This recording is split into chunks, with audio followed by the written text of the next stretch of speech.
Our universe के episode 1 की शुरुआत वू ह्यूनजिन और सन ते ह्यूंग के इंट्रोडक्शन से होती है। वू ह्यूनजिन एक फूड डिलीवरी वर्कर के रूप में बहुत मेहनत करती है, जबकि ते ह्यूंग एक फोटोग्राफर के असिस्टेंट के तौर पर काम करके अपना गुजारा करता है। ह्यूनजिन की एक बड़ी बहन है जिसका नाम ह्यूनजू है और दोनों साथ में डिनर करते हैं। ह्यूनजू जानती है कि ह्यूनजिन को अभी तक फुल टाइम जॉब नहीं मिली है और वो उसे तसल्ली देती है कि जल्दी ही उसे अच्छी जॉब मिल जाएगी। बाद में ह्यूनजिन को अपनी बहन के पर्स में एक एंगेजमेंट रिंग मिलती है। जब ह्यूनजू सो जाती है तब ह्यूनजिन पुलिस स्टेशन जाती है जहां ह्यूनजू का बॉयफ्रेंड सन वूजिन काम करता है। वो उसे रिंग दिखाकर सामना करती है और कहती है कि फैमिली की तरफ से उसे इस रिश्ते की इजाजत है और अब दोनों फैमिलीज की ऑफिशियल मुलाकात जल्दी होनी चाहिए। दूसरी तरफ सन तेह्युंग अपनी टीम के साथ क्लब में होता है जब उसका बॉस उसके अनाथ आश्रम में बड़े होने और डिग्री ना होने पर गंदे और नीचे दिखाने वाले कमेंट्स करता है। तेह्युंग नशा करके गुस्से में वहीं पर जॉब छोड़ देता है। इस वजह से उसकी फाइनेंशियल हालत बहुत खराब हो जाती है और उसके दोस्त उसे सलाह देते हैं कि अपने घर में रखी कुछ महंगी ब्रांडेड चीजें बेच दे। इधर ह्यूनजिन, ह्यूनजू और वू जिन वेडिंग ड्रेस देखने जाते हैं। ह्यूनजिन नोटिस करती है कि ह्यूनजू को एक वॉल लैंप पसंद आता है जो मैगजीन में दिखा होता है। ह्यूनजिन चाहती है कि वो अपनी बहन को वेडिंग गिफ्ट के रूप में वही लैंप दे, लेकिन वो बहुत महंगा होता है। आखिर में तेह्युंग भी अपना लैंप बेचने के लिए मान जाता है जो वही सेम लैंप होता है जो ह्यूनजिन लेना चाहती है। वो उसे प्रीमांग नाम की ऐप पर डाल देता है। ह्यूनजिन उसका पोस्ट देखती है और लैंप खरीदने के लिए उसे कांटेक्ट करती है। जब दोनों मिलते हैं ह्यूनजिन प्राइस कम करने की कोशिश करती है, लेकिन बात झगड़े तक पहुंच जाती है और लैंप का बल्ब टूट जाता है। दोनों बहुत बुरे टर्म्स पर अलग हो जाते हैं, लेकिन गलती से ह्यूनजिन का फोन तेह्युंग के पास रह जाता है।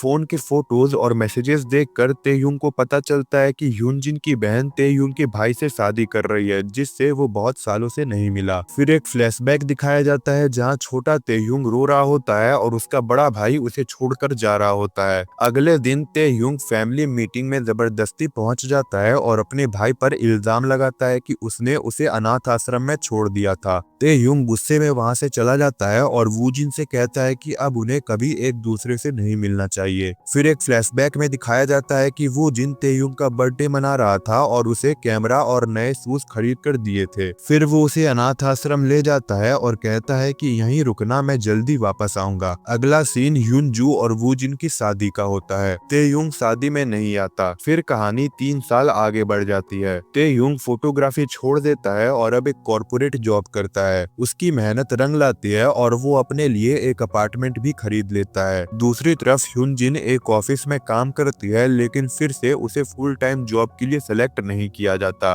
ह्यूनजू उसे कहती है कि वो वापस घर आ जाए, लेकिन ह्यूनजिन बुरा मान जाती है और सोचती है कि उसकी बहन को उस पर भरोसा नहीं है। गुस्से में वो वहां से चली जाती है और अगले कुछ दिन तक ह्यूनजू के मैसेजेस का जवाब नहीं देती। इसी दौरान वूजिन को मैसेज मिलता है कि उसके पिता जेल से रिलीज हो रहे हैं और वो तेह्युंग को कॉल करने के बारे में सोचता है। वो और ह्यूनजू कार में कहीं जा रहे होते हैं, तभी एक ट्रक उनकी कार को टक्कर मार देता है और दोनों की मौत हो जाती है। फिर ह्यूनजिन को फ्यूनरल में रोता हुआ दिखाया जाता है। तेह्युंग भी वहां आता है और वहीं उसकी मुलाकात वूजू से होती है जो ह्यूनजू और वूजिन का छोटा बेटा है। जब ह्यूनजिन के हाथ में लिगामेंट टियर हो जाता है तब तेह्युंग शोक मनाने वाले की जिम्मेदारी संभालता है और ह्यूनजिन के वापस आने तक वूजू का ख्याल रखता है। बाद में वूजिन का एक कॉलीग वूजू की कस्टडी का मुद्दा उठाता है क्योंकि तेह्युंग और ह्यूनजिन ही उसके सिर्फ अपने लोग हैं। तेह्युंग साफ मना कर देता है और कहता है कि वो अपने भाई से जुड़ी किसी भी चीज से और कुछ लेना देना नहीं चाहता, लेकिन ह्यूनजिन वूजू को पालने की जिम्मेदारी लेने के लिए तैयार हो जाती है। इसके बाद तेह्युंग दोनों को अलविदा कहता है और वहां से चला जाता है। इसी के साथ ये एपिसोड यहाँ खत्म होता है। वीडियो पसंद आया है तो लाइक करें, चैनल पे नए हो तो सब्सक्राइब करें, नेक्स्ट एपिसोड के लिए कमेंट करिए। Thank you so much for watching.